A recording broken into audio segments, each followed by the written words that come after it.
وما کان اللہ لیطلعکم علی الغیب، یہاں پر ایک عقیدہ آپ کی خدمت میں رکھا تھا گزشتہ درس میں، اس کا خلاصہ، اور جو ساتھی نہیں تھے وہ بھی سمجھ لیں اس عقیدے کو، عقیدہ علم غیب کا۔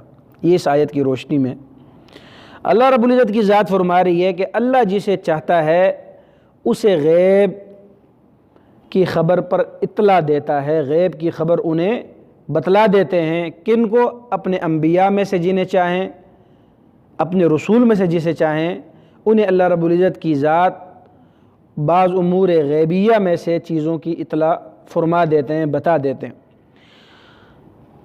اب اس آیت کو سامنے رکھتے ہوئے میں نے عرض کیا تھا، ہمارے پاک ہند میں مولانا احمد رضا خان بریلوی صاحب گزرے ہیں، انہوں نے اس آیت کی روشنی میں یہ استدلال کیا کہ اللہ رب العزت کی ذات نے آپ علیہ الصلاۃ والسلام کو جب سے دنیا بنائی گئی ہے اور جب تک لوگ جنت اور دوزخ میں داخل کیے جائیں گے تب تک کا سارا علم، مشرق سے لے کر مغرب تک، شمال سے لے کر جنوب تک، اسی طریقے سے عرش سے فرش تک، اس کے اندر جتنا جو کچھ موجود ہے ہر ذرے کا علم اللہ رب العزت نے پیارے پیغمبر حضرت محمد مصطفیٰ صلی اللہ علیہ وسلم کو عطا کر دیا ہے۔ ما کان ما یکون، گزشتہ تمام واقعات، گزشتہ تمام غیب کی خبریں اور آخرت تک کی تمام خبریں، مستقبل کی تمام امور غیبیہ اللہ رب العزت نے اپنے نبی علیہ السلام کو عطا کر دی ہیں۔ اس آیت کی روشنی میں مولانا احمد رضا خان صاحب نے اس عقیدے کو بیان کیا، اس عقیدے کو گڑھا، لوگوں کے سامنے رکھا اور امت کو ایک اور فتنے میں مبتلا کر دیا۔ تو اہل سنت والجماعت کا، حضرات صحابہ کرام اور اہل سنت والجماعت احناف کا جو نقطہ نظریہ ہے اس معاملے میں کہ عالم الغیب کی ذات صرف اللہ رب العزت کی ذات ہے۔ کون سی ذات ہے؟ عالم الغیب، ہر ایک چیز کا علم رکھنا، مشرق سے مغرب تک، شمال سے جنوب تک، اس کے اندر کا تمام علم، عرش سے فرش تک کا تمام علم، ہر ذرے کا علم، یہ صرف اللہ کو ہے۔ اللہ کے علاوہ کسی ذات کو اتنا علم نہیں ہے، اللہ نے کسی کو اتنا علم دیا نہیں ہے۔ اب اس بات کو لے کر یہاں پر میں نے چند چیزیں عرض کی تھیں۔ ایک تو میرے بھائی میں نے عرض کیا تھا اللہ کا علم علم ذاتی ہے، اللہ کا علم علم ذاتی ہے۔ نمبر دو، محیط بالکل ہے، ہر چیز کا اس نے احاطہ کیا ہوا ہے۔ جب ہم کہیں گے نا اللہ رب العزت عالم الغیب ذات ہے تو معنی کیا ہے؟ ایک معنی اس کا یہ ہے کہ اللہ رب العزت کی ذات کا علم اپنا ذاتی ہے، کسی کا وہ محتاج نہیں ہے علم حاصل کرنے میں۔ بات سمجھ آ رہی کہ نہیں آ رہی؟ اور نمبر دو، اللہ رب العزت کی ذات نے ہر ایک چیز کا احاطہ کیا ہوا ہے آپ کے علم نے، کوئی چیز آپ کے علم سے مخفی نہیں ہے، یہ اللہ رب العزت کی ذات کے متعلق۔ جبکہ انبیاء علیہ السلام میں سے جو ہمارے پیارے پیغمبر حضرت محمد مصطفیٰ صلی اللہ علیہ وسلم کو جو بعض امور غیبیہ عطا کیے گئے، اس کا معنی کیا ہے؟ اس کا معنی یہ ہے کہ اللہ کے نبی کا یا گزشتہ جن انبیاء کو امور غیبیہ کی خبر دی گئی ہے ان کا علم غیب ذاتی نہیں ہے بلکہ اللہ کی طرف سے عطائی ہے۔ بات سمجھ آ رہی ہے یہ فرق؟ کیوں؟ اللہ نے وحی کے ذریعے انبیاء علیہ السلام کو خبر دی ہے، اگر وحی کے ذریعے خبر نہ دی جاتی تو آپ کو ان چیزوں کی خبر بھی نہیں تھی، ان کا ذاتی علم نہیں تھا۔ تو جب غیب کی خبر کی نسبت نبی علیہ السلام کی طرف ہوگی تو یہ بات سمجھ لینا یہ آپ کا ذاتی غیب نہیں ہے بلکہ عطائی اللہ کی طرف سے بذریعہ وحی ہے۔ نمبر دو، آپ علیہ السلام کو یا دیگر انبیاء کو جو امور غیبیہ دیے گئے ہیں وہ ہر چیز کا نہیں دیا گیا، مکمل احاطہ اس نے نہیں کیا۔ جس طرح مولانا نے یہ عقیدہ گڑھا کہ جب سے دنیا پیدا کی گئی اور جب تک دوزخ اور جنت میں لوگ داخل ہوں گے تب تک کا سارا علم دیا گیا، نہ، اس آیت سے یہ عقیدہ ثابت نہیں ہوتا۔ اس کی وجہ یہ ہے کہ اگر آپ اس آیت سے یہ عقیدہ مانیں گے تو آگے چل کے سورہ نساء میں نے عرض کیا تھا، سورہ نساء کی جو آگے آیت آ رہی ہے جس آیت میں اللہ رب العزت فرما رہے ہیں وَرُسُولًا قَدْ قَصَصْنَا عَلَيْكَ مِن قَبْلِ وَرُسُولًا لَمْ نَقْصُصْهُمْ عَلَيْكَ۔ آپ علیہ السلام کو اللہ رب العزت فرما رہے ہیں کہ بعض انبیاء ایسے ہیں بعض رسول ایسے جن کے قصے واقعات ہم نے آپ کو پہلے بتا دیے ہیں، وَرُسُلًا لَّمْ نَقْصُصْهُمْ عَلَيْكَ، اور بعض ایسے رسول ہیں جن کے واقعات ہم نے آپ کو نہیں سنائے، نہیں بتائے آپ کو۔ تو آگے چل کے سورہ نساء آ رہی ہے، اس میں تو اس بات کی تردید ہو رہی ہے، جو یہ عقیدہ ہے کہ آپ کو ہر ایک کا علم دیا گیا ہے، اس عقیدے کی تردید اگلی آیت میں سورہ نساء میں جا کے ہو رہی ہے۔ پھر ایک آیت میں نہیں، بے شمار آیات میں ہو رہی ہیں۔ سورۃ التوبہ میں نے عرض کیا تھا وَمِنْ أَهْلِ الْمَدِينَةِ مَرَدُوا عَلَى النِّفَاقِ لَا تَعْلَمُهُمْ نَحْنُ نَعْلَمُهُمْ۔ اللہ رب العزت اہل مدینہ میں جو منافقین تھے ان کے بارے میں نبی علیہ الصلوۃ والسلام کو بتا رہے ہیں کہ یہ جو مدینہ والے، یہ جو لوگ ہیں منافق، یہ اپنے ضد پر اڑے ہوئے ہیں، ڈٹے ہوئے ہیں۔ لا تعلمهم، محبوب آپ ان کی خبر نہیں رکھتے کہ یہ کتنے ضدی منافق ہیں۔ نحن نعلمهم، محبوب ہم جانتے ہیں ان کے بارے میں۔ بات سمجھ آ رہی ہے؟ تو اگلی آیات میں جا کے پھر تردید ہو رہی ہے کہ علم کل نہیں دیا گیا، بعض چیزوں کا علم دیا گیا، جیسے یہ منافق ہیں، یہ فلانا ہے، یہ مومن ہے، آپ کے خالص ساتھی ہیں۔ اللہ رب العزت نے بمقتضی حکمت بعض امور غیبیہ کی خبر انبیاء علیہ السلام کو دی اور ہمارے پیارے نبی علیہ السلام کو دی۔ اس سے یہ سمجھنا کہ ہر ایک چیز کا علم دیا گیا نہ، پھر ان آیات سے ان کی نفی لازم آتی ہے۔ ایک بات سمجھ آ رہی نا؟ جب ہم کہیں گے علم غیب کی نسبت اللہ کی طرف، تو ہم کہیں گے اللہ رب العزت کا علم غیب ذاتی ہے، محیط بالکل ہے، ہر ایک چیز کا اس نے احاطہ کیا ہوا ہے۔ جب نبی علیہ السلام کی طرف نسبت ہوگی ہم کہیں گے نبی علیہ السلام کا علم غیب ذاتی نہیں ہے، ذاتی نہیں ہے، عطائی اللہ کی طرف سے بذریعہ وحی ہے۔ نمبر دو، محیط بالکل نہیں ہے، ہر چیز کا احاطہ نہیں کیا، بلکہ وہ جو بعض امور غیبیہ آپ کو بتائے گئے، آپ کو اتنے ہی باتوں کا علم ہے۔ مکمل چیز اللہ رب العزت نے مکمل علوم کا احاطہ آپ علیہ الصلوۃ والسلام کو عطا نہیں کیا، نہ کسی دیگر۔ یہ اللہ کا خاص اپنا وصف، اللہ کی صفت ہے کہ وہ عالم الغیب، ہر ایک چیز کی خبر جاننے والی ذات ہے۔ تو یہ تو بات تھی اتنی۔ اچھا، دوسری بات یہ، میں نے دو جوابات آپ کی خدمت میں اس کے رکھ دیے تھے۔ تیسری بات یہ ہے، میں نے عرض کیا تھا اگر آپ یہ عقیدہ مان لیں کہ ہر ایک چیز کا انہیں علم دیا گیا تھا، تو بے شمار احادیث کا، بے شمار واقعات کا انکار لازم آتا ہے، بے شمار واقعات کا، جن میں سے میں نے ایک عرض کیا تھا ام المومنین سید عائشہ رضی اللہ تعالی عنہ کا ہار گم ہو گیا تھا غزوہ بنی المصطلق میں۔ آپ نے دیکھا ہار گم ہو گیا، کافی دیر ڈھونڈتے رہے، تلاش کرتے رہے، پریشان رہے، گھنٹوں انتظار کرتے رہے، پھر جب وہ سواری اٹھی تو سواری کے نیچے ہار موجود تھا۔ اگر عالم الغیب ذات ہوتی، آپ کے علم میں یہ بات ہوتی کہ بھئی ہار تو اسی اونٹ کے نیچے موجود ہے، تو اتنی پریشان ہونے کی، تاخیر کی پھر ضرورت، آپ فوراً بتا دیتے بھئی ہار فلانی جگہ پہ موجود ہے، وہاں سے ہار کو اٹھا لیا جائے۔ تو مشقت، پریشانی، ٹینشن، آپ پتہ جب آپ سفر میں کوئی چیز گم ہو جائے پھر کتنی پریشانی ہوتی ہے۔ تو اتنی پریشانی میں پورے لشکر کا ہونا، خود آپ کا پریشان ہونا، پھر اس کے بعد واقع افک جو ام المؤمنین سیدہ عائشہ رضی اللہ تعالیٰ عنہ پر بہتان لگی، آپ پر جو بہتان لگی، پھر بہتان کا واقعہ، یہ سارا پھر قرآن کریم نے آیتیں اتاری، آپ کی طہارت کو نازل کیا گیا۔ ان ساری چیزوں سے کیا سمجھ میں آتا ہے کہ آپ کو علم غیب ہر چیز کا نہیں دیا گیا تھا، جس طرح مولانا صاحب کا نظریہ ہے، جس طرح مولانا صاحب کا دعویٰ ہے۔ ایک بات۔ دوسری بات، آپ نے سنا ہے کہ آپ علیہ الصلوۃ والسلام اور دیگر بعض صحابہ کرام کو زہر دیا گیا تھا۔ یہودیہ عورت نے بکری کا گوشت بھیجا جس پر زہر لگایا ہوا تھا، اور اس گوشت کو، اس کے چند لقمے اس کھانے کے جب آپ نے لیے تو آپ نے صحابہ کرام کو منع کر دیا کہ بھئی اس سے اب لقمے نہ لو، اور ایک صحابی اسی گوشت کے کھانے کی وجہ سے انتقال کر گئے۔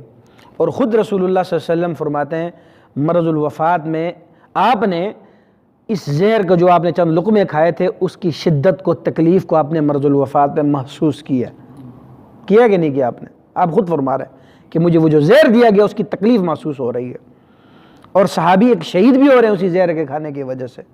اب مجھے بتائیں، اگر آپ یہ نظریہ رکھتے ہیں کہ ان کو ہر ایک چیز کا علم دیا گیا تھا، پھر اس واقعے کا کیا مطلب ہے؟ آپ کو علم تھا کہ بھئی اس میں زہر ملا ہوا ہے، پھر بھی آپ اپنے صحابی کو شہید کرا دیا، پھر بھی آپ نے اپنے اوپر تکلیف کو برداشت کیا، آپ کیا کہیں گے اس بارے میں؟ تو ہمارے بعض نادان بریلوی حضرات کہتے ہیں وہ چونکہ شہادت کا مرتبہ صحابی کو پہنچانا تھا نا، اس لیے آپ علیہ الصلوۃ والسلام نے بتایا نہیں اس چیز کا۔ اب دیکھو، جہالت کی انتہا نہیں ہے بھائی، اپنے ساتھی کو شہادت کا اعلیٰ رتبہ پہ پہنچانا تھا، اس لیے آپ علیہ السلام نے اطلاع نہیں دی، بلکہ کتابوں میں انہوں نے یہ باتیں لکھی ہیں۔ یعنی جہالت کی بھی انتہا ہے یار، اس کا جواب نہیں بنا تو بس جواب یہاں پہ فٹ کر دیا۔ ملا آں باشد کے چپ نہ شود، ملا وہ ہوتا ہے جو چپ نہ ہو۔ تو جب دلیل مخالف آ گئی ہے، اب اپنے پاس دلیل نہیں رہی تو پھر بات کیسے اس کو جناب کسی طریقے سے لپیٹ دی اس بات کو، اللہ انہیں سمجھ عطا فرمائے۔ اچھا، اس طریقے سے آپ دیکھیں سورہ اعراف کی آگے آیت ہے 188، آپ علیہ الصلوۃ والسلام فرمائے، اب قرآن کی آیت کی طرف آ جائیں، وہ تو حدیث کے واقعات ہیں نا، بخاری کی مسلم کے واقعات تھے، اب آپ خود قرآن کریم کی سورہ اعراف کی 188 آیت آ جائیں۔ وَلَوْ كُنْتُ أَعْلَمُ الْغَيْبَ لَاسْتَكْثَرْتُ مِنَ الْخَيْرِ، پیارے نبی علیہ السلام اب کیا فرما رہا ہے، دیکھو اگر مجھے غیب کی باتوں کا پتہ ہوتا، لو کنت عالم الغیب، اگر میں عالم غیب ہوتا، مجھے علم غیب کا پتہ ہوتا، اب غیب کی باتوں کی خبر ہوتی، آپ فرماتے ہیں لستکثرت من الخیر، پھر میں نفع ہی نفع سارا حاصل کر لیتا نا۔ بات سمجھ آ رہی؟ لستکثرت من الخیر، ساری اچھی چیزیں، بھلائی اپنے لیے ساری چیزیں میں حاصل کر لیتا، مجھے پتہ ہوتا کہ بھئی اس میں اچھائی ہے، اس میں برائی ہے، اس میں تکلیف ہے، اس میں راحت ہے۔ پھر آپ نے فرمایا وما مسنی السوء، میں تکلیف سے اپنے آپ کو بچا لیتا، میں پریشانی سے اپنے آپ کو بچا لیتا۔ ان انا الا نذیر، بے شک میں تو ڈرانے والا ہوں، وہ بشیر، بشارت دینے والا ہوں، لقوم یؤمنون، اس قوم کے لیے جو مومن ہے، ایمان لائی ہوئی ہے۔ آپ اپنے آنے کا وصف بتا رہے ہیں، میں بشیر بھی ہوں، نذیر بھی ہوں، لیکن میں عالم الغیب نہیں ہوں۔ اگر میں عالم الغیب ہوتا تو اپنے سے تکلیف کو دور کر لیتا اور ساری خیر کی چیزیں میں حاصل کر لیتا۔ اور واقعات بھی بتا رہے ہیں کہ آپ نے زہر کھایا، صحابی نے کھایا، شہید ہوئے، تکلیف ہوئی ہے آپ کو۔ اگر ان چیزوں کا پتہ ہوتا تو آپ تکلیف سے بچ جاتے، صحابی کی شہادت نہ ہوتی۔ یہ تو ایک صحابی ہے نا، وہ آپ نے واقعہ سنا ہے 70 انصار صحابہ کرام کو، 70 حفاظ کو چالاکی کے ساتھ یہود نے سازش کی، کہا آپ علیہ الصلوۃ والسلام کے پاس قبائل کے کچھ لوگ آئے، فرمایا رسول اللہ صلی اللہ علیہ وسلم ہمیں جو ہے نا کچھ صحابہ کرام دیں ہمارے مدد کے لیے ہمارے دشمنوں کے خلاف، ہم آپ کے ساتھی ہیں، اب اپنے مقابل میں کچھ حضرات چاہیے۔ ایسے آپ کو دھوکہ دیا گیا، بے شمار ایسے ترتیب چلاکی سے آپ کو جو عذر پیش کیے گئے، آپ علیہ الصلوۃ والسلام نے صحابہ کرام کی روانگی فرما دی۔ پھر آپ نے دیکھا بئر معونہ کے پاس جا کر ان 70 صحابہ کرام کو شہید کیا گیا، انصار صحابہ کرام کو شہید کیا گیا، چالاکی کے ساتھ لے کر وہ لوگ گئے۔ اب 70 صحابہ کرام شہید ہو رہے ہیں، سازش گڑی جا رہی ہے۔ اگر آپ یہ کہتے ہیں کہ عالم الغیب تھے، مجھے بتائیں جب یہ سازش گڑی جا رہی تھی کہ صحابہ کو یوں لانا ہے، شہید کروا دینا ہے اور حفاظ صحابہ کرام کو، تو آپ تو پہلے فرما دیتے کہ بھئی مجھے اس چیز کا علم ہے، یہ ساری چالاکی کی جا رہی ہے۔ یہ کیا کی جا رہی ہے؟ چالاکی ہے، دشمن کا جال ہے یہ۔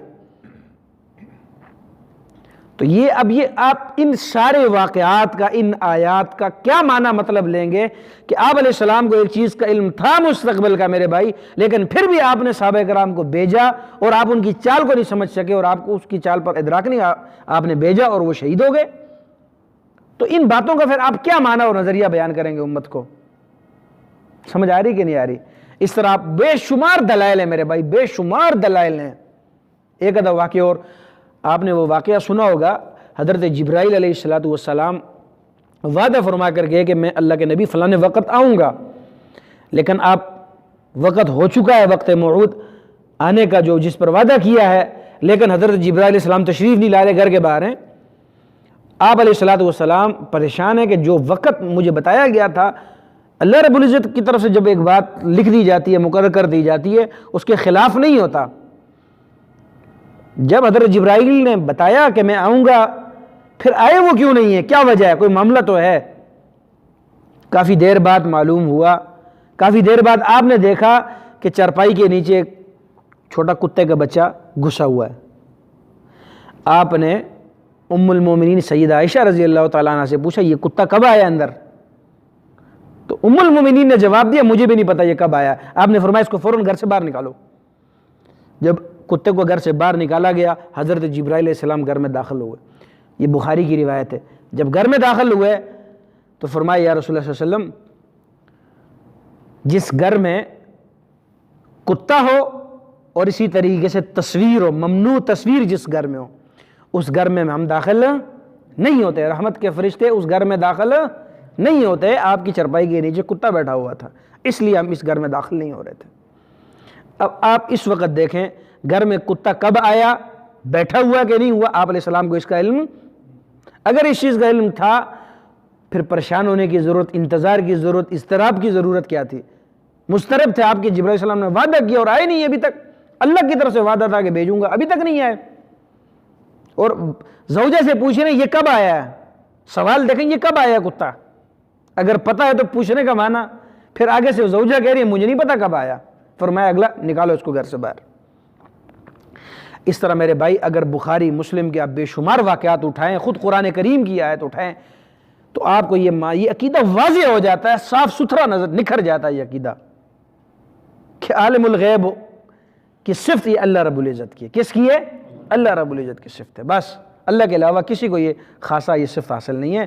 ہاں بعض امور غیبیہ میں نے عرض کیا وہ بذریعہ وحی آپ علیہ الصلوۃ والسلام کو اللہ رب العزت نے دیے. بعض امور بتائے آپ نے، لیکن کلی امور اللہ رب العزت نے کسی بھی شخص کو، کسی بھی نبی کو، کسی بھی ولی کو، کسی کو بھی نہیں دیا.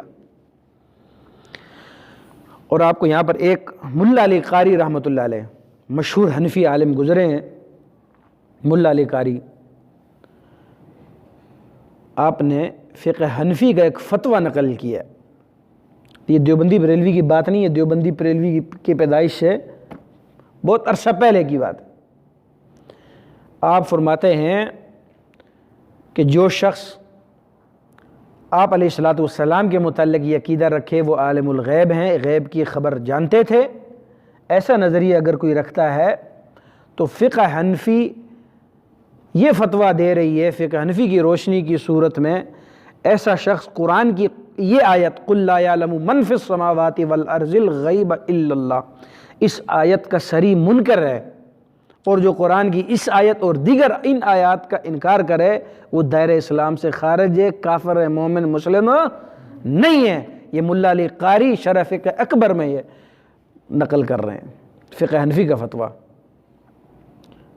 یہ دیوبندی بریلوی کی بات نہیں ہو رہی کہ آپ کہیں یہ فلانے مولوی نے کہا، یہ دیوبندی ملا علی قاری حنفی کی میں بات کر رہا ہوں. آپ تو اگر ان فتاویٰ کی روشنی میں دیکھا جائے تو پھر قرآن کریم کی ان آیات کا صریح انکار لازم آ رہا ہے. ہم کسی پہ کوئی فتویٰ نہیں لگا رہے، ہم فتویٰ نقل کر رہے ہیں، بتا رہے ہیں کہ یہ فتویٰ حضرات دے کر چلے گئے دنیا سے.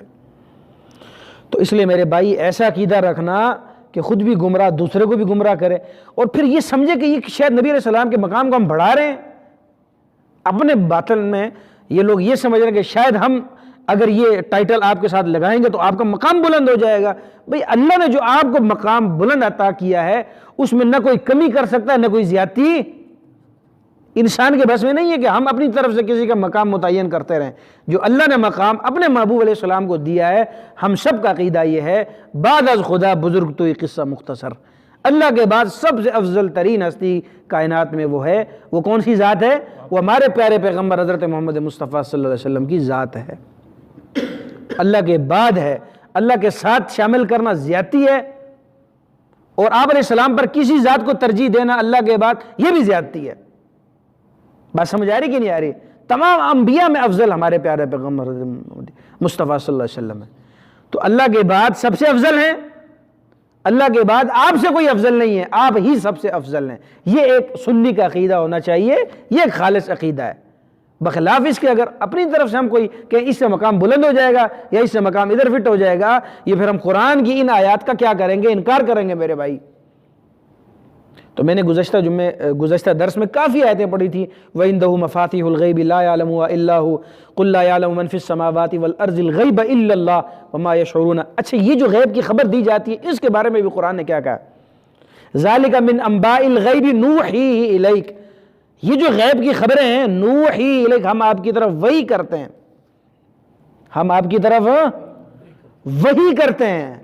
قرآن نے یہ جو آپ علیہ السلام کو غیب کی چیزیں بتلائی ہیں اس کے بارے میں بھی وضاحت کر دیا ہے تاکہ کوئی یہ نہ کہ جی اوہو عالم الغیب ہو گئے. نہ، اس کی بھی نفی کر دی قرآن نے. خود کہا یہ جو غیب کی باتیں آپ کی طرف آ رہی ہیں نا محبوب، یہ آپ کا ذاتی علم نہیں ہے. نوحی الیک، ہم آپ کو وحی کر رہے ہیں. بذریعہ وحی ہم آپ کو، اس کو اطلاع علی الغیب کہا جاتا ہے.